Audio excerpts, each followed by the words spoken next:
So welcome everyone, कैसे हैं आप सब। आज हम पढ़ते हैं कूलम्स लॉ के बारे में, जो हमने कांस्टेंट के बारे में डिस्कस किया था। बहुत ही इंपॉर्टेंट टॉपिक है and that is about permittivity. ये बात शुरू कहां से होती है? कूलम्स लॉ ने एक फॉर्मूला दिया, उस फॉर्मूले में एक प्रोपोर्शनैलिटी कांस्टेंट आया। उस कांस्टेंट को जब लिखा गया तो कूलम्स लॉ ने बताया कि F equals to K Q1 Q2 by R square. अब इस फॉर्मूले में ये जो कांस्टेंट है K, इसके बारे में हमेशा ये बात बोली गई कि this constant depends on medium. अगर आपको पिछले लेक्चर्स में याद हो तो जब कूलम्स लॉ पढ़ा था तो उसमें यह बात करी थी कि ये जो इलेक्ट्रोस्टैटिक फोर्स होता है ये मीडियम पे डिपेंड करता है। दो चार्जेस किस मीडियम में रखे हैं, तो अगर एयर में रखते हैं तो फोर्स अलग लगता है, किसी और मीडियम में रखते हैं तो फोर्स बदल जाता है। तो क्यों बदलता है? बिकॉज ये जो कांस्टेंट है K, ये कांस्टेंट मीडियम पे डिपेंड करता है। अब अगर ये कांस्टेंट मीडियम पे डिपेंड करता है तो ऑब्वियसली कैसे डिपेंड करता है ये जानना था। तो जो कांस्टेंट का एक्सप्रेशन दिया गया, अब ये एक्सप्रेशन एक्सपेरिमेंटली आता है, ये हम लोग इसमें जा नहीं सकते हैं कि ये ऐसा कैसे दिया। तो एक्सपेरिमेंटली इट वाज फाउंड कि ये जो कांस्टेंट है इसको ऐसे लिखा जाता है, 1/4 पाई एप्सिलॉन। ये जो अल्फाबेट E के फॉर्म में दिख रहा है इसको एप्सिलॉन बोलते हैं।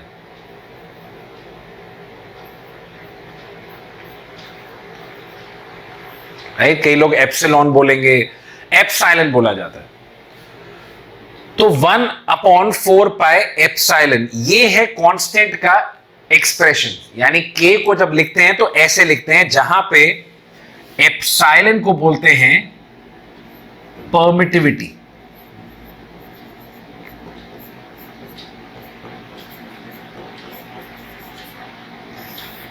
इसी एप्सिलॉन को बोला जाता है ये परमिटिविटी है। तो परमिटिविटी वो प्रॉपर्टी है, वो क्वांटिटी है जो मीडियम पे डिपेंड करती है। तो एक्चुअली कांस्टेंट परमिटिविटी नहीं है, मतलब ये K परमिटिविटी नहीं है, ये 1/4 पाई एप्सिलॉन है, जिसमें एप्सिलॉन को परमिटिविटी बोलते हैं। और ये जो परमिटिविटी होती है ये मीडियम की प्रॉपर्टी होती है। So permittivity depends on the medium. अगर मीडियम बदलेंगे तो ये एप्सिलॉन बदलता है, एप्सिलॉन बदलता है तो कांस्टेंट की वैल्यू बदलती है। तो अगर मैं एक कूलम्स लॉ का एक्सप्रेशन लिखूं तो एक्सप्रेशन क्या बनता है? K Q1 Q2 by R square. अच्छा, K को कैसे लिख देंगे? 1/4 pi epsilon Q1 Q2 by R square.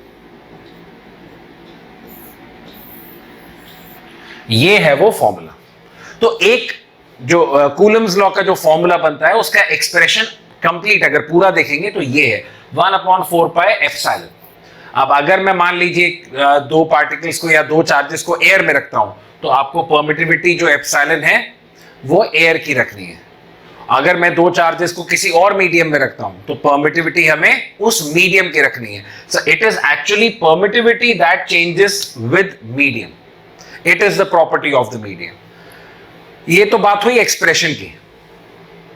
Expression from Coulomb's law actually पूरा कंप्लीट ये है।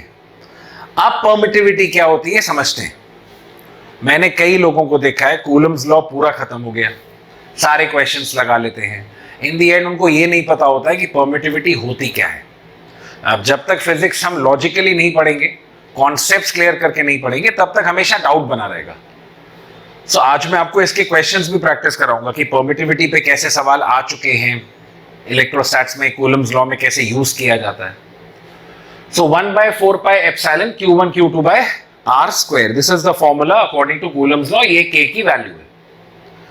अब आते हैं परमिटिविटी पे कि व्हाट इज एक्चुअली परमिटिविटी। ध्यान से देखिए,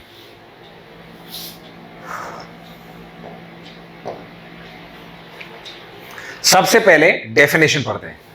तो परमिटिविटी डिफाइन कैसे है, ध्यान से सुनिए। It is a measure of electric polarisability of the medium. It is a measure of electric polarisability of the medium. मतलब ये एक तरह से मेजरमेंट बताता है कि कोई मीडियम आसानी से पोलराइज हो रहा है या डिफिकल्टी से पोलराइज हो रहा है. यानी परमिटिविटी की वैल्यू देखकर यह बताया जा सकता है कि कोई मीडियम कितना डिफिकल्टी या इजीली पोलराइज हो सकता है. नाउ समझिएगा, पोलराइजेशन का मतलब क्या है. ये हम लोग हमेशा से टर्म सुनते आए. पोलराइजेशन, पोलराइजेशन मतलब पोलराइज होना. पोलराइज होना मतलब दो तरह के पोल्स आना, यानी पॉजिटिव और नेगेटिव पोल्स का बनना किसी अगर मीडियम में होता है तो वो मीडियम पोलराइज्ड है. यानी मैं आपको एग्जांपल दिखाता हूं कैसे मीडियम का पोलराइजेशन होता है. मान लीजिए मेरे पास एक गैसियस मीडियम है. इस गैसियस मीडियम में अगर मैं इस गैसियस मीडियम को पोलराइज कर दूं, यानी यहां पे एक स्ट्रॉन्ग इलेक्ट्रिक फील्ड पास करूं. अब जिन लोगों को इलेक्ट्रिक फील्ड नहीं पता है, आप ऐसे समझिए कि यहां पे और यहां पे, या इसको थोड़ा सा और बेटर तरीके से समझते हैं. चलिए मान लीजिए दो प्लेट्स हैं. एक प्लेट को मैंने चार्ज दे दिया पॉजिटिव. मैं बहुत लेमैन भाषा में आपको समझा रहा हूं, कोई टेक्निकल टर्म यूज नहीं करूंगा क्योंकि अभी हम लोग इलेक्ट्रिक फील्ड पे नहीं पहुंचे हैं. तो मैं ये मान के चल रहा हूं कि आपको इलेक्ट्रिक फील्ड नहीं पता है. विदाउट उसके हम कैसे समझ सकते हैं. मान लीजिए मेरे पास दो प्लेट्स हैं. एक प्लेट को मैंने पॉजिटिव चार्ज दे दिया, एक प्लेट को नेगेटिव चार्ज दे दिया, और बीच में कोई गैसियस मीडियम है. वो गैसियस मीडियम एयर मान लेते हैं. एयर हम सबको पता है नॉन कंडक्टिंग होती है. Air as a medium is not a conductor. अगर एयर कंडक्टर होता बहुत सारी परेशानी हो जाती. Air is not a conductor. तो ये बीच में जो मीडियम है ये नॉन कंडक्टिंग है. नाउ एयर में बहुत सारी गैसेस, उन सारी गैसेस के यहां पे मॉलिक्यूल्स होंगे, एटम्स होंगे, राइट. उन सबके पास इलेक्ट्रॉन्स होंगे. So let's understand this. इन दोनों प्लेट्स के बीच में जो गैस है, जो एयर है, उसके जो एटम्स हैं, क्या फर्क पड़ेगा. ये पॉजिटिव चार्ज जितने भी इलेक्ट्रॉन्स होंगे उन पे फोर्स लगाएगा टुवर्ड्स लेफ्ट, अट्रैक्शन का. इस प्लेट पे चार्ज पॉजिटिव है, इलेक्ट्रॉन्स पे चार्ज नेगेटिव. तो ये वाली प्लेट क्या करेगी, इलेक्ट्रॉन्स को अट्रैक्ट. ये कैसी प्लेट है, नेगेटिव. ये इलेक्ट्रॉन्स को क्या करेगी, रिपेल. तो ये दोनों प्लेट्स मिलकर इलेक्ट्रॉन्स पे फोर्स लगाएंगे लेफ्ट में. अब मान लीजिए ये फोर्स बहुत बड़ा है, इतना बड़ा है कि electrons are forced to come out of the atom. मतलब वो शेल से बाहर निकल आए. यानी इतना ज्यादा फोर्स है कि जो इलेक्ट्रॉन्स हैं वो शेल से बाहर आ जाते हैं. तो अगर इलेक्ट्रॉन्स शेल से बाहर आ गए, लेट्स अंडरस्टैंड क्या होगा तब. तो इतना ज्यादा फोर्स लगने पे इलेक्ट्रॉन्स बाहर आ सकते हैं. जैसे ही इलेक्ट्रॉन बाहर आया, ये इलेक्ट्रॉन है, ये सारे इलेक्ट्रॉन्स लेफ्ट की तरफ भागने लगेंगे क्योंकि ये वाली प्लेट अट्रैक्ट कर रही है, ये वाली रिपेल कर रही है. सब लेफ्ट में भागेंगे. बहुत सारे इलेक्ट्रॉन्स फ्री हो गए, शेल से बाहर आ गए, सब लेफ्ट की तरफ भागने लगे. जैसे ही वो भागे, क्या हुआ, और एटम से टकराएंगे. यानी और एटम्स के इलेक्ट्रॉन से टकराएंगे और उसमें वो और इलेक्ट्रॉन्स को निकालेंगे. तो इलेक्ट्रॉन्स की जो फ्री इलेक्ट्रॉन्स है उसकी क्वांटिटी बढ़ जाएगी. तो वो सारे इलेक्ट्रॉन्स लेफ्ट में जाना शुरू करेंगे और पॉजिटिव आयंस जो बचेंगे, क्योंकि एटम से इलेक्ट्रॉन निकला तो आयंस पॉजिटिव हुए, वो सारे आयंस राइट में जाएंगे. तो आप देखिए इलेक्ट्रॉन्स का जब फ्लो हुआ इस मीडियम में, इसका मतलब ये मीडियम कंडक्टर बन गया. यानी इस मीडियम के पास क्या आ गए, फ्री इलेक्ट्रॉन्स आ गए. तो ये मीडियम हो गया कंडक्टिंग और दो पोलैरिटीज यानी इलेक्ट्रॉन्स और पॉजिटिव आयंस यहां पे बन गए. सो ये मीडियम जो पहले नॉन कंडक्टर था अब ये पोलराइज हो गया है. That means it becomes conducting now. तो परमिटिविटी हमको इसका आइडिया देता है कि कोई मीडियम कितना इजीली या कितना डिफिकल्टी से पोलराइज हो सकता है. मतलब परमिटिविटी की वैल्यू से ये अंदाजा लग सकता है कि हम आसानी से उसको पोलराइज कर सकते हैं या विद ग्रेट डिफिकल्टी पोलराइज कर सकते हैं, राइट. अब ये हम लोगों ने प्रैक्टिकली भी सुना हुआ है, कई लोगों ने हो सकता है देखा हो। क्या होता है जब क्लाउड्स फॉर्म होते हैं तो कई बार लाइटनिंग होती है, क्लाउड से अर्थ में लाइटनिंग होती है। सबने सुना है, वीडियोस देखे होंगे, हो सकता है कोई लोगों ने प्रैक्टिकली देखा हो कि थोड़ी दूर लाइटनिंग हुई। ये लाइटनिंग कैसे होती है? लेट्स अंडरस्टैंड लाइटनिंग है क्या। Lightning is basically flow of charge. जो क्लाउड्स होते हैं ना, उन पे बहुत सारा नेगेटिव चार्ज होता है। तो लाइटनिंग क्या है? करंट। करंट मतलब क्या? Flow of charge. तो इलेक्ट्रॉन्स क्लाउड से अर्थ में आते हैं, वही लाइटनिंग है, उसी को लाइटनिंग बोला जाता है।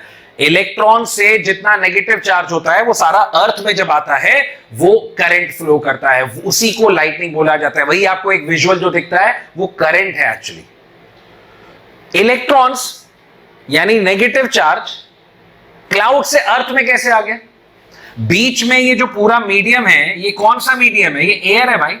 और एयर क्या है? अगेन नॉन कंडक्टिंग है। नॉन कंडक्टर से करंट कैसे पास हो गया?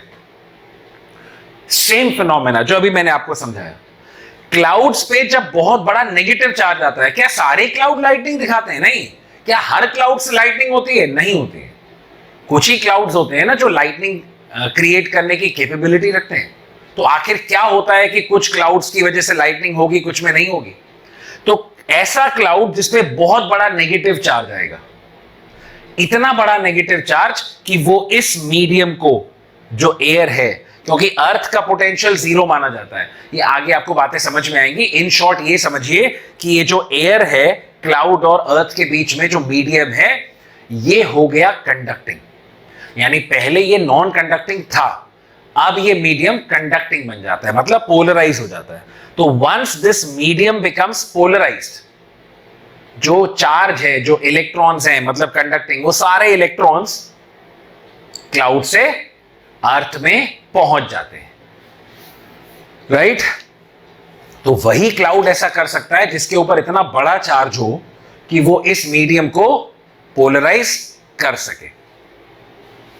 क्लियर है ये बात? आई होप सबको बात समझ में आई होगी। तो बेसिकली परमिटिविटी यही बताता है। तो अगर हम परमिटिविटी की डेफिनेशन फिर से एक बार पढ़े तो it is a measure of polarizability of the medium. Now कुछ बातें अबाउट परमिटिविटी ध्यान से सुनिएगा।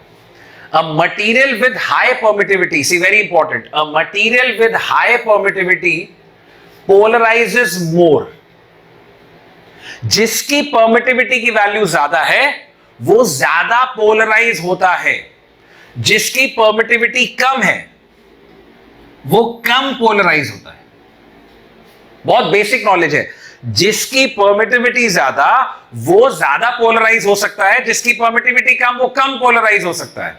यानी जो बॉडीज कंडक्टर्स हैं, वो कंडक्टर क्या होते हैं? ऑलरेडी पोलराइज होते हैं, या कंडक्टर्स बहुत इजीली पोलराइज हो सकते हैं। तो कंडक्टर्स की परमिटिविटी क्या होगी? हाई होगी। नॉन कंडक्टर को पोलराइज करना बहुत मुश्किल है, वो इजीली पोलराइज नहीं होते, तो उनकी परमिटिविटी कम होती है। तो एक बात समझ में आ गई, जिसकी परमिटिविटी कम वो towards the non conducting body है, जिसकी परमिटिविटी ज्यादा वो टुवर्ड्स कंडक्टर है। तो अगर मैं एक परफेक्ट कंडक्टर मान लूं ना तो उसकी परमिटिविटी बहुत ज्यादा होती है। अगर मैं एकदम एक परफेक्ट इंसुलेटर मान लूं तो उसकी परमिटिविटी बहुत कम होती है। ये बेसिक बात मालूम होनी चाहिए। यही मतलब है परमिटिविटी का। वैल्यू देके समझ जाएं कि कंडक्टर है कि इंसुलेटर है। Permittivity can depend on the magnitude and direction of electric field. ये बात आप याद रखिएगा भाई, कितनी स्ट्रॉन्ग इलेक्ट्रिक फील्ड है, किस डायरेक्शन में है, इन सब बातों पे डिपेंड करता है कि पोलराइजेशन ज्यादा होगा कि कम होगा। एक स्ट्रॉन्ग इलेक्ट्रिक फील्ड पास करेंगे तो ज्यादा पोलराइजेशन होता है, कम इलेक्ट्रिक फील्ड पास करते हैं तो पोलराइजेशन कम होगा। हालांकि इलेक्ट्रिक फील्ड हम लोग आगे पढ़ेंगे तब ये बात फिर से करेंगे कि थ्रू इलेक्ट्रिक फील्ड कैपेसिटर्स में कैसे मीडियम को पोलराइज किया जा सकता है। ये कुछ बातें परमिटिविटी के बारे में मालूम होना चाहिए। This was all the theory about permittivity. अगर अभी भी कोई डाउट रह गया हो तो कमेंट सेक्शन में मेंशन कर दीजिए, मैं वो डाउट पे आपको रिप्लाई कर दूंगा। This was all theoretical part जो हमको मालूम होना चाहिए था। यूनिट याद रखिए, इट्स फैरेड पर मीटर, F अपॉन M, ऐसा ही यूनिट है। डायमेंशन हम लोग से क्या होते हैं डायमेंशन परमिटिविटी के, वो हम लोग देख सकते हैं। आप ध्यान से देखिएगा, एक टर्म डिफाइन कर रहे हैं रिलेटिव परमिटिविटी। नाउ ध्यान से सुनिएगा, परमिटिविटी की वैल्यू मुझे मालूम होनी जरूरी है भाई। मुझे अगर दो चार्जेस के बीच में फोर्स निकालना हो तो हम कांस्टेंट को कैसे लिखते हैं, 1/4 pi epsilon Q1 Q2 by R square. तो अगर मुझे फोर्स की वैल्यू चाहिए तो ऑब्वियसली मुझे मीडियम पता हो और उस मीडियम की परमिटिविटी पता हो, तब फोर्स निकाल पाएंगे, राइट। परमिटिविटी मालूम होनी चाहिए। नाउ परमिटिविटी, एक एब्सोल्यूट परमिटिविटी, एक्चुअल परमिटिविटी किसी मीडियम की नहीं पता लगती है। जो पता लगती है एक्सपेरिमेंटली वो रिलेटिव परमिटिविटी पता लगती है। ये एग्जैक्टली वैसा ही है कि दुनिया में हर क्वांटिटी रिलेटिव है, एब्सोल्यूट है ही नहीं। Everything is relative in nature. हम जो डेंसिटी निकालते हैं वो रिलेटिव डेंसिटी होती है, with respect to water calculate करते हैं। Molecular mass, relative molecular mass, so every quantity is relative. Similarly permittivity जब मेजर की जाती है तो एब्सोल्यूट मेजर नहीं हो सकती है, रिलेटिव मेजर होती है। तो हम यहां पे एक नया टर्म डिफाइन कर रहे हैं, रिलेटिव परमिटिविटी। नाउ ध्यान से सुनिएगा, रिलेटिव परमिटिविटी को कैसे शो करते हैं, एप्सिलॉन R से। रिलेटिव परमिटिविटी को epsilon R, this is relative permittivity. इसका एक नाम और है, ये आगे बहुत यूज होगा जब कैपेसिटर वाले चैप्टर पे आएंगे, वो नाम मैं यहां पे बता दे रहा हूं। उसको बोलते हैं डाइलेक्ट्रिक कांस्टेंट। डाइलेक्ट्रिक स्ट्रेंथ या डाइलेक्ट्रिक कांस्टेंट। तो रिलेटिव परमिटिविटी को डाइलेक्ट्रिक कांस्टेंट या डाइलेक्ट्रिक स्ट्रेंथ भी बोला जाता है और उसको K से रिप्रेजेंट करते हैं। तो K या एप्सिलॉन R मतलब डाइलेक्ट्रिक कांस्टेंट या रिलेटिव परमिटिविटी एक ही बात है, दोनों एक ही क्वांटिटी है, नाम अलग अलग है। तो रिलेटिव परमिटिविटी डिफाइन कैसे, याद करिए, जब रिलेटिव डेंसिटी निकालते थे तो रिलेटिव मतलब किसी के रिस्पेक्ट में, आप जिसके रिस्पेक्ट में निकालते थे उससे डिवाइड कर देते थे। यानी जब रिलेटिव डेंसिटी निकालते थे तो density of substance upon density of water, relative molecular mass तो molecular mass upon weight of 1/12 of carbon atom, इस तरह से किया जाता था। एग्जैक्टली रिलेटिव परमिटिविटी मतलब with respect to free space, air या फ्री स्पेस। तो it is defined as permittivity of the medium upon epsilon naught. Now ध्यान से सुनिएगा, जो एयर होता है, एयर मतलब फ्री स्पेस, इसकी जो परमिटिविटी है वो एप्सिलॉन नॉट से शो की जाती है, इसको एप्सिलॉन नॉट बोलते हैं। तो अगर दो चार्जेस एयर में रखे हो ना तो परमिटिविटी एप्सिलॉन नॉट होती है, ठीक है। तो अगर रिलेटिव परमिटिविटी निकालनी है तो relative permittivity is permittivity of the medium upon permittivity of free space मतलब एयर। अब देखिए, इस फॉर्मूले से किसी भी मीडियम की परमिटिविटी क्या लिख सकते हैं, epsilon not into epsilon R, यानी permittivity of free space into relative permittivity. और रिलेटिव परमिटिविटी को K भी लिख सकते हैं। तो परमिटिविटी का फॉर्मूला क्या बन गया, epsilon not into K। Now ये है वो फाइनल फॉर्मूला जो आपको याद रखना है, इंपॉर्टेंट। आपको क्वेश्चन में ना परमिटिविटी नहीं देंगे, कांस्टेंट, डाइलेक्ट्रिक कांस्टेंट देते हैं या रिलेटिव परमिटिविटी देते हैं। तो परमिटिविटी का फॉर्मूला किसी भी मीडियम का याद रखिए, K epsilon not, K epsilon not. अब मान लीजिए मेरे पास दो चार्जेस हैं, ठीक है ना, दो चार्जेस एयर में रखे हैं, Q1 और Q2 एयर में रखे हैं और सेपरेशन R है। तो अगर दो चार्जेस एयर में रखे हैं तो क्या फोर्स लग रहा होगा दोनों के बीच में,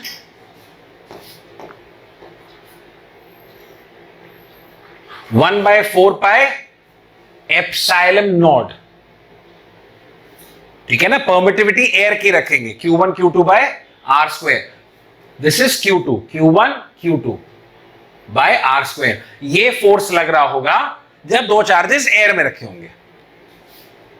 अब अगर मैं मीडियम बदल दूं, नाउ लेट्स अंडरस्टैंड, मान लीजिए ये दोनों चार्जेस किसी ऐसे मीडियम में हैं जिसका डाइलेक्ट्रिक कांस्टेंट है K। अब ये फोर्स कितना हो जाएगा? अब अगर फोर्स का फॉर्मूला देखेंगे तो अगर मैंने मीडियम बदला तो बहुत सिंपल है, मीडियम बदलने से मुझे डाइलेक्ट्रिक कांस्टेंट दे रखा है, लेकिन मीडियम बदलने से परमिटिविटी बदल गई। तो अब मैं फोर्स कितना लिखूंगा? 1/4 पाई एप्सिलॉन, एप्सिलॉन नॉट नहीं, जिस मीडियम में रखा उसकी permittivity Q1 Q2 by R square. अब परमिटिविटी किसी मीडियम की क्या होती है? Epsilon not into K। तो परमिटिविटी को क्या लिख सकते हैं? देखिए K एप्सिलॉन नॉट, यहां से K बाहर ले लें, K को बाहर निकाल लें, 1/4 pi epsilon not Q1 Q2 by R square.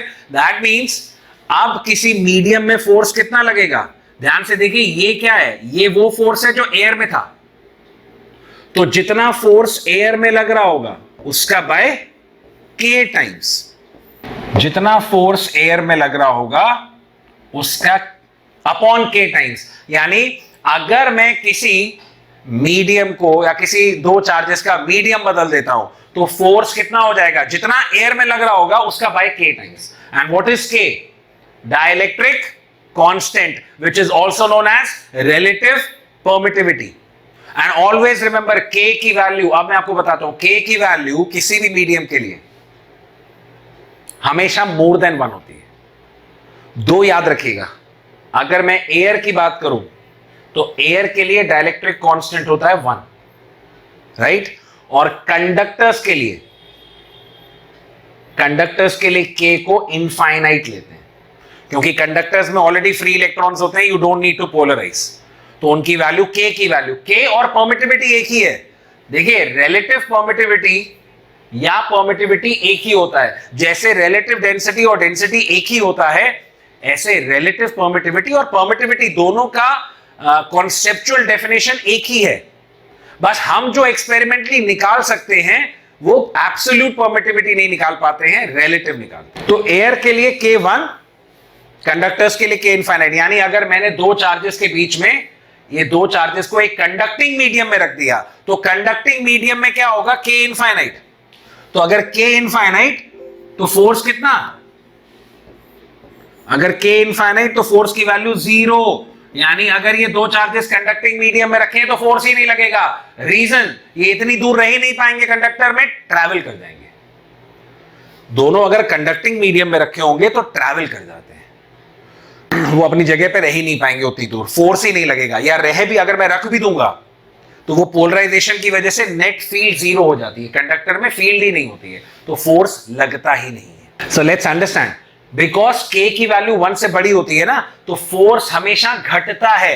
यानी जितना फोर्स एयर में लगता है बाय K उससे कम लगता है। तो दो चार्जेस एयर में रखे हैं, जितना भी फोर्स लगेगा, अगर मीडियम चेंज कर दें, कोई भी मीडियम रखें, फोर्स की वैल्यू घट जाती है। This happens because of polarisation. Electrostatic induction इसको बोला जाता है, जो हम लोग आगे पढ़ेंगे कि इंडक्शन की वजह से फोर्स कैसे घटेगा। वो बात अभी जाननी आपके लिए जरूरी नहीं है कि फोर्स घटा कैसे। मतलब मैं न्यूमेरिकली तो आपको दिखा रहा हूं फोर्स कम हो गया, कॉन्सेप्चुअली कई लोगों को डाउट होगा कि फोर्स कम क्यों हुआ, यानी किसी मीडियम को चेंज करने से फोर्स की वैल्यू कम क्यों हो रही है। तो कम होने के लिए there is a logical explanation to that, electrostatic induction बोलते हैं, जो अभी नहीं जानना है, लेटर इन द चैप्टर आप सीखेंगे कि फोर्स कम कैसे होता है। तो ये हमने बात करी है कि अगर मीडियम बदलेगा तो हम कैसे फॉर्मूला लिखते हैं। तो आई होप ये बात क्लियर होगी। क्या करना है? सिर्फ परमिटिविटी की वैल्यू, मतलब आपको ये फॉर्मूला है, इसमें सिर्फ परमिटिविटी रखनी होती है। जिस मीडियम में रखें, 99% केसेस में इट विल बी एयर, यानी बाय डिफॉल्ट एयर में ही माना जाता है, अनटिल ये मेंशन हो कि किसी और मीडियम में चार्जेस रखें। अब मैं आपको एक दो क्वेश्चंस की प्रैक्टिस कराता हूं, उस प्रैक्टिस से आपको इसका एप्लीकेशन क्लियर होगा कि कैसे क्वेश्चंस परमिटिविटी के ऊपर बन सकते हैं। So let's start with questions. So question, 2 he question कराऊंगा आपको, जिससे आपको पूरा कॉन्सेप्ट अबाउट परमिटिविटी क्लियर हो जाएगा. So question is, 2 charges Q1 and Q2 are kept in free space and a slab of dielectric constant K of thickness T is kept between the charges. Find the electrostatic force between the 2 charges. So मैं समझाता हूं question क्या है. Question में कह रहे हैं कि हमारे पास 2 चार्जेस हैं.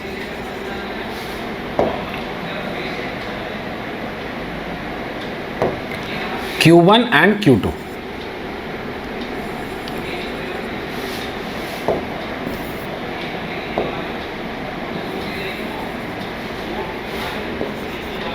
So plus Q1 plus Q2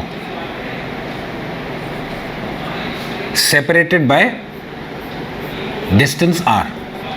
अब पूरा मीडियम अगर मैं चेंज कर दूं, यानी 2 चार्जेस जिस मीडियम में रखें अगर वो पूरी तरह से बदल दें, तो हमने सीख लिया कि फोर्स बाय K टाइम्स हो जाएगा. बट व्हाट हैपेंस अगर मैं पूरा मीडियम नहीं बदलूं, यानी मैं इन दोनों चार्जेस के बीच में एक स्लैब रख देता हूं, एक स्लैब जिसका थिकनेस T है और डाइलेक्ट्रिक कांस्टेंट K, यानी रिलेटिव परमिटिविटी दे रखी है और स्लैब ऐसे बीच में रख दिया, यानी पूरा मीडियम नहीं बदला है, कुछ मीडियम बदला. सो अब what will be the force acting between the 2 charges, ये पूछा है. आइए देखते हैं कितना फोर्स लगेगा. मैं फोर्स तभी निकाल सकता हूं, कॉन्सेप्ट क्या है इस ओवरऑल क्वेश्चन का, कोई मेरे पास डायरेक्ट फॉर्मूला नहीं है कि मैं डायरेक्टली बताऊं कि आप ये पुट कर दीजिए. मेरे पास फॉर्मूला है, बाय K टाइम्स फोर्स हो जाता है, बट ओनली व्हेन पूरा मीडियम जब चेंज हो. थोड़ा मीडियम चेंज होगा तो डायरेक्ट फॉर्मूला नहीं है. तो मुझे करना क्या है, द एम और द ऑब्जेक्टिव इज इस पूरे मीडियम को एक ही करना है, यानी 2 चार्जेस जिस मीडियम में रखे हैं वो एक ही होना चाहिए, यूनिफॉर्म. आइदर ये पूरा स्लैब मीडियम हो या पूरा एयर हो. थोड़ा बीच में स्लैब रख देंगे और बाकी में एयर है, ये कंफ्यूजन क्रिएट करता है, तो डायरेक्ट फॉर्मूला नहीं है. सो हम क्या करने वाले हैं, बहुत ध्यान से देखिएगा. इस तरह के तरीके ना हम लोग आगे भी यूज करते रहेंगे. मैंने क्या किया, इस स्लैब को अलग से ले लिया. प्रॉब्लम यही है ना कि पूरा एयर नहीं है, पूरा स्लैब नहीं है. तो मैं जो काम करने वाला हूं वो स्लैब को एयर से रिप्लेस करने वाला हूं. यानी अगर मैं इस स्लैब को हटा दूं और इसमें एयर रखूं, तो कितनी एयर फिल करनी पड़ेगी जो उस स्लैब के इफेक्ट को कैंसिल कर दे या नलिफाई कर दे या उसके बराबर इफेक्ट प्रोड्यूस करे. जैसे मान लीजिए मैंने स्लैब ले लिया जिसका थिकनेस था T, और इस स्लैब के दोनों तरफ 2 चार्जेस रख देते हैं. यानी मैं 2 चार्जेस ऐसे मान रहा हूं जो इस स्लैब में रखे हैं, जिनका मीडियम स्लैब का है, जिसका डाइलेक्ट्रिक कांस्टेंट है K.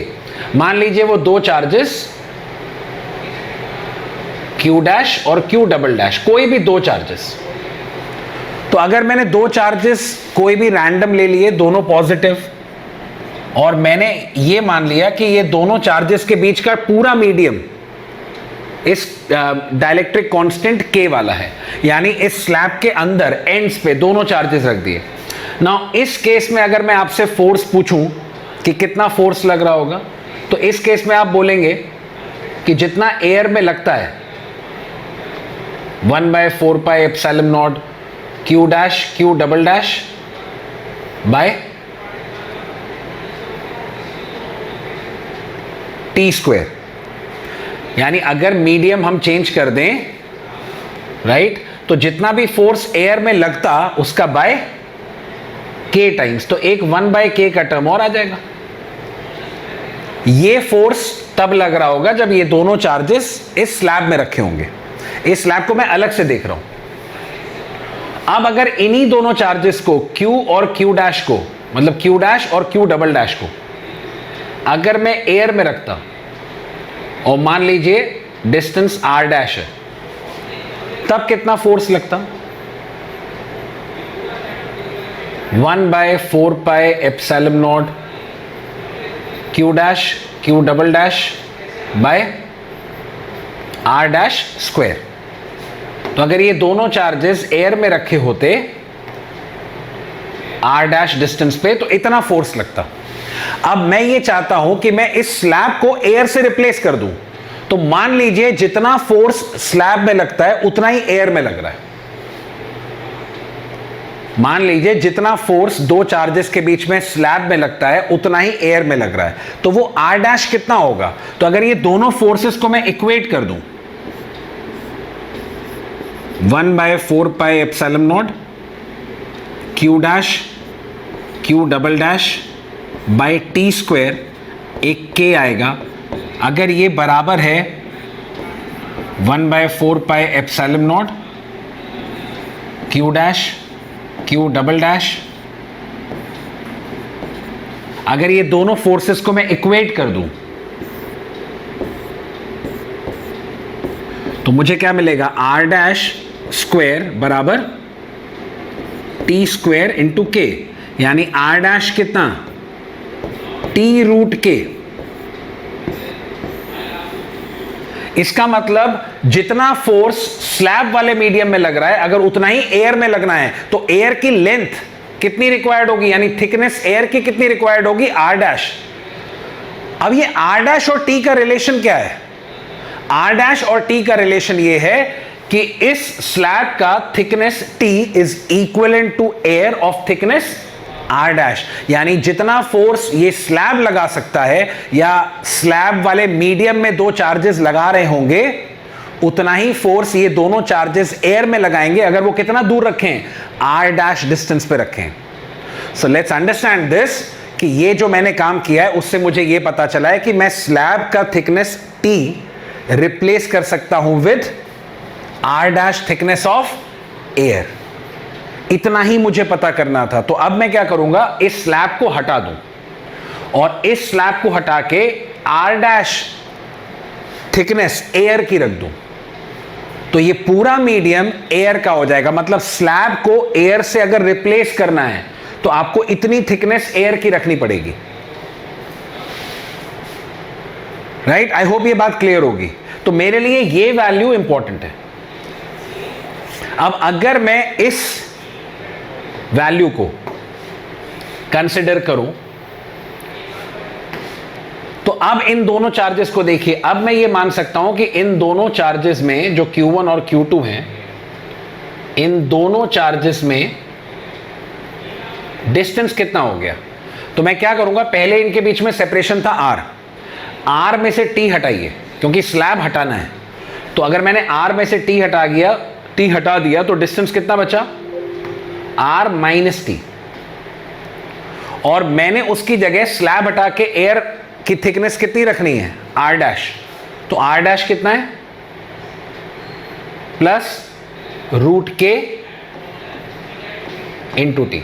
ये होगा नया distance between the two charges. और अब पूरा मीडियम एयर का है। ऐसे ही मैं पूरा मीडियम स्लैब का भी कर सकता था। सी, मीडियम एक ही होना चाहिए, तो स्लैब को हटा के एयर से फिल करें या मैं एयर हटा के पूरा स्लैब फिल कर दूं। मीडियम एक ही होगा तो मैं डायरेक्टली फोर्स का फॉर्मूला बता सकता हूं। तो मैंने यहां पे यही काम किया, स्लैब हटाया, लेकिन स्लैब हटाने के बाद कितनी एयर फिल करनी है वो निकाल लिया। ये है नया सेपरेशन। और अब दोनों चार्जेस किस में रखे हैं? एयर में रखे हैं। तो अब कितना फोर्स लगेगा? अब बहुत सिंपल है, एयर में रखे हैं तो फोर्स कितना होगा? 1/4πε0 Q1 Q2 upon r square होता है। डिस्टेंस कितना है? r minus T plus root के इंटू टी होल स्क्वायर। ये आ गया फोर्स का फॉर्मूला। इस तरह से ये क्वेश्चन हो सकता है अगर हम पूरा मीडियम रिप्लेस ना करके थोड़ा सा मीडियम रिप्लेस कर दें, किसी स्लैब का रख दें, तो फिर कितना फोर्स होगा। तो कॉन्सेप्ट क्या है? एक ही मीडियम होना चाहिए, होमोजीनियस। तो उसके लिए स्लैब हटा के it should be replaced by air या एयर हटा के it should be replaced by slab, then it can be done. ये है वो क्वेश्चन जहां पे हम परमिटिविटी का एक एप्लीकेशन देख सकते हैं। Let's come to the next question.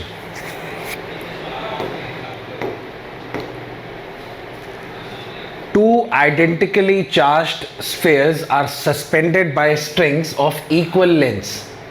The string makes an angle of 30 degrees with each other. When suspended in a liquid of density 0.8 gram per centimeter cube, the angle remains the same if the density of the material of the sphere is 1.6. The dielectric constant of the liquid is 4, 3, 2, 1. Question AIEEE का 2010 का है. So, एक बार पढ़िए question को आप अपने आप से, 1 मिनट सोचिए क्या पूछा है, फिर मैं आपको समझाता हूं. Two identically charged spheres suspended by strings of equal length. So basically सवाल पेंडुलम का है. तो वो कहना ये चाह रहे हैं दैट दो पेंडुलम हैंग किए हैं और दोनों एक दूसरे से जो एंगल बना रहे हैं वो 30 बना रहे हैं. राइट. आइडेंटिकली चार्ज्ड मतलब चार्ज दोनों पे बराबर है, तो प्लस क्यू और प्लस क्यू मान लेते हैं, बराबर चार्ज. नहीं बोला है तो मास भी इक्वल. राइट. तो इनिशियली एंगल 30 बना जब ये एयर में थे, और अब बोला कि इनको लिक्विड में डाल दिया, liquid of density 0.8, the angle remains the same. Angle नहीं बदलता है, तो डाइलेक्ट्रिक कांस्टेंट कितना होगा, यानी एयर में भी एंगल 30 था और जब इनको लिक्विड में डाला दोनों पेंडुलम को, तो भी ये एंगल 30 है. राइट. तो डाइलेक्ट्रिक कांस्टेंट बोला है. ध्यान से समझते हैं क्या हो रहा है यहां पे. एंगल नहीं बदल रहा है, इसका मतलब दो चार्जेस के बीच का जो डिस्टेंस है ना वो भी नहीं बदल रहा है, यानी ये ट्रायंगल एक जैसा बन रहा है. सबसे पहली बात जो क्लियर है, ये ट्रायंगल एक जैसा है. तो पहले अगर दोनों चार्जेस में r डिस्टेंस था, तो अभी भी दोनों चार्जेस में डिस्टेंस r ही है, वो बदल ही नहीं रहा है. Now let's see equation. मैंने बोला आपको पहले भी जब पेंडुलम के क्वेश्चंस बताए, तो जब भी सिंपल पेंडुलम पे सवाल आता है तो एक फॉर्मूला सबसे पहले जो हमारे ध्यान में आएगा, जो यूज हम करते हैं, दैट इज tan थीटा बराबर F/mg. ये फॉर्मूले से मैक्सिमम क्वेश्चंस हो जाते हैं. तो ध्यान से देखिएगा, जब वो एयर में रखे थे ना, tan theta equals to F/mg में थीटा ये एंगल है जो वर्टिकल से बनता था, वो एंगल ऑब्वियसली दोनों केस में सेम है. भाई जब एंगल ही नहीं बदल रहा है तो यहां पे भी एंगल सेम रहेगा, ये भी थीटा सेम रहेगा. F/mg का मतलब क्या है, mg मतलब वेट, यानी F electrostatic force upon weight. Now let's see, पहले केस में इलेक्ट्रोस्टैटिक फोर्स F मान लेते हैं और वेट mg है, तो ये फर्स्ट केस की इक्वेशन हो गई. जैसे ही इनको पानी में डालते हैं ना, क्या फर्क पड़ेगा, सबसे पहला फर्क, टेंशन तो लगेगा ही लगेगा, और मुझे इक्वेशन डिराइव नहीं करनी है, मुझे फॉर्मूला पता है, बस वैल्यूज पुट करनी है. सबसे पहला change, electrostatic force decreases by k times. Dielectric constant निकालना है तो मैंने k मान लिया. अब दोनों चार्जेस, दोनों बॉल्स का जिन पे चार्ज बराबर था, इनका मीडियम चेंज हो गया है. फोर्स कितना हो गया, F/k. नाउ एक फर्क और पड़ा है, एक अपथ्रस्ट लगने लगा. कैसे, जब भी लिक्विड की डेंसिटी दी होती है, आखिर क्या जरूरत है डेंसिटी की, डाइलेक्ट्रिक कांस्टेंट पूछा है, डेंसिटी का क्या करें हम. डेंसिटी इज गिवन क्योंकि अपथ्रस्ट लग रहा है कि नहीं लग रहा है, ये क्वेश्चन में थ्रू डेंसिटी बताया जाता है. तो अगर किसी क्वेश्चन में लिक्विड की, फ्लूइड की, मीडियम की डेंसिटी दी हो, दैट मींस वो आपको बता रहे हैं भैया कि अपथ्रस्ट लग रहा है. तो यहां पे एक फोर्स और लग रहा है, which is buoyant force, upthrust. सबने पढ़ा है इसके बारे में. तो अब ध्यान से देखिए, ये फॉर्मूला फिर से यूज करते हैं. जब पानी में, जब किसी लिक्विड में थे, तो किसी लिक्विड में tan थीटा, सी एंगल नहीं बदला, क्योंकि 30 नहीं बदला तो ये एंगल कैसे बदलेगा, तो थीटा वही रहेगा. F की जगह कितना हो जाएगा, इलेक्ट्रोस्टैटिक फोर्स F/k. और ये वेट होता है ना, अब वेट कितना है, अब वेट होगा mg माइनस अपथ्रस्ट। सी एक mg लग रहा है, एक अपथ्रस्ट लगने लगा, तो नेट वेट कितना हुआ। याद करिए, जब भी कोई बॉल पानी में डाल देते हैं, किसी लिक्विड में डाल देते हैं, तो फिर क्या होता है वहां पे वेट घट जाता है क्योंकि अपथ्रस्ट लगता है। तो नेट वेट कितना होता है, mg माइनस अपथ्रस्ट। ये मेरे पास दो इक्वेशन। अब मुझे सिर्फ एक काम करना है, देखिए दोनों में लेफ्ट हैंड साइड बराबर है, दोनों को डिवाइड कर दें, लॉजिकली सोचें, दो इक्वेशन में लेफ्ट हैंड साइड सेम है तो राइट हैंड साइड बराबर होगी, यानी f अपॉन mg बराबर f by k mg minus upthrust. तो यहां से क्या इक्वेशन मिलेगी, यहां से इक्वेशन मिलती है mg बराबर k times of mg minus upthrust. यहां से k नीचे ले आइए, तो mg बाय k बराबर mg माइनस अपथ्रस्ट। तो अपथ्रस्ट को इधर ले आओ, तो अपथ्रस्ट बराबर क्या हुआ, mg minus mg by k, common ले लें mg, 1 माइनस 1 बाय k। अब अपथ्रस्ट और mg की वैल्यू रखते हैं, कैसे,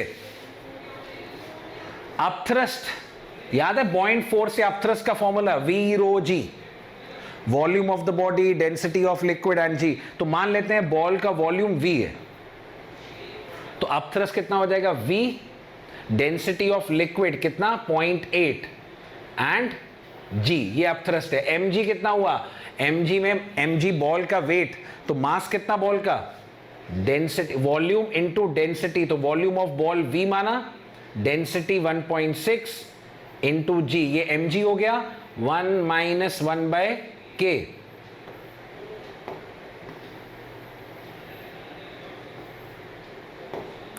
अब देखिए v कैंसिल, g का टर्म गया, तो 0.8 अपॉन 1.6 बराबर 1 माइनस 1 बाय k।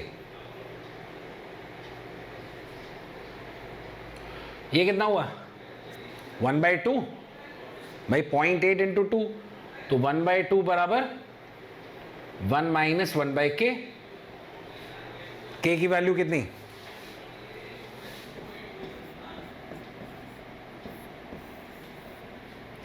तो correct option is C.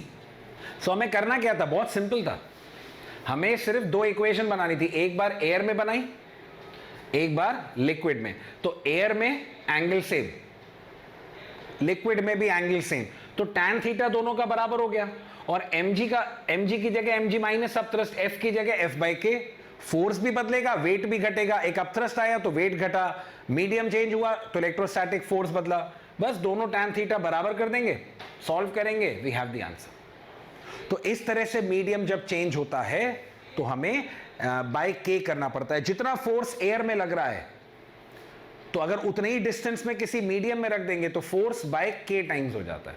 I hope ये क्वेश्चन क्लियर होगा। ऐसे कुछ क्वेश्चंस आप लोग को मिलेंगे, बट परमिटिविटी में बहुत ज्यादा सवाल नहीं, बेसिकली नॉलेज होनी चाहिए। परमिटिविटी क्या बताती है, परमिटिविटी जिस मीडियम की ज्यादा है वो उतना इजीली पोलराइज हो सकता है, जिसकी परमिटिविटी कम वो उतना डिफिकल्टी से पोलराइज होता है। और ये पोलराइजेशन कैसे होता है, ये इलेक्ट्रिक फील्ड में आपको पता चलेगा, राइट। सो परमिटिविटी का टॉपिक इतना ही है, and this is a part of Coulomb's law. यहां पे जाके हम बोलते हैं कि कूलम्स लॉ की थ्योरी कंप्लीट हुई है। अब हम इसके बाद जो नेक्स्ट लेक्चर पढ़ेंगे वो DPP, questions on Coulomb's law. तो मिलेंगे आपसे नेक्स्ट लेक्चर में, राइट। पढ़ते रहिए, तैयारी अच्छे से करिए, मोटिवेटेड रहिए, right, and do subscribe the channel so that this reaches to many people. जो नहीं पढ़ पा रहे हैं उनको थोड़ी अगर मैं हेल्प कर पाऊँ और आप उसमें अगर सपोर्ट करेंगे तो this will be a social work, like कि हम लोग जितना उन बच्चों के लिए कर सकते हैं जिनके लिए पढ़ाई पहुंचना ऑफलाइन के फॉर्म में फिजिकल पढ़ना बहुत मुश्किल हो गया because of these times and because of may be financial problems, अगर हम इस मीडियम के थ्रू अगर उनको पढ़ा सकते हैं तो for me it's a kind of service that I want to give it back to the society. Right? So do subscribe the channel and tell people जो नहीं पढ़ पा रहे, I'll teach everything जितना मेरे हाथ में है, जितनी फिजिक्स मुझे आती है, 17 साल का एक्सपीरियंस है मुझे बच्चों को पढ़ाने का. So I'll help them as much as I can. I'll even solve the doubts. अगर कमेंट्स में आप लोग को कोई डाउट लगता है तो कमेंट में लिखिए. I'll solve that question and I'll give it back to you. I'll send that question back to you. Comments में या मेल करके किसी भी फॉर्म में. राइट? सो मिलेंगे नेक्स्ट लेक्चर में.